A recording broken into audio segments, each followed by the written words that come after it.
ഇത്രയും വൃത്തികേടുകൾ പറയുകയും ഇത്രയും അപഹാസ്യകരമായ കാര്യങ്ങൾ നിർവഹിക്കുകയും ചെയ്ത ഒരു സഭാ മേലധ്യക്ഷനില്ല തോമസ് പ്രഥമനെ പോലെ. പള്ളി കുത്തിപ്പൊളിച്ച് കുർബാന ചെല്ലുക, അതായത് കട്ട് അണ്ടി പറിക്കുക, കട്ട് ചക്ക പറിക്കുക എന്നൊക്കെ ഞങ്ങൾ കേട്ടു. കട്ട് കുർബാന ചെല്ലുന്നതിൽ അതിവിദഗ്ധനാണ് അദ്ദേഹം.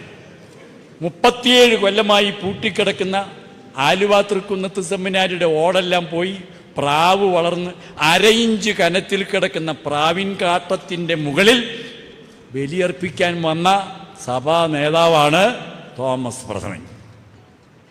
അതിനു മുമ്പ് അദ്ദേഹം 8 മിനിറ്റ് കൊണ്ട് ആലുവ പള്ളിയുടെ വടക്കുവശത്തുള്ള കബർ മുറിയിൽ കവറിന് മുകളിൽ വെച്ച് കുർബാന അർപ്പിച്ചു എന്ന് അവകാശപ്പെടുന്നു. ഇപ്പോൾ പിറവം മാർക്കറ്റിലുള്ള തുണിക്കടയിലെ മുമ്പിലും കുർബാന അർപ്പിക്കും. അമ്പലപ്പറമ്പിൽ 101 നടത്തും. കുർബാനയെ ഇത്ര അവഹേളിച്ച ഒരു സഭാ മേലധ്യക്ഷനില്ല. കൂദാശകളുടെ രാജ്ഞിയായിരിക്കുന്ന വിശുദ്ധ കുർബാനയെ അവഹേളിക്കുന്ന ഒരു സഭാ മേലധ്യക്ഷൻ.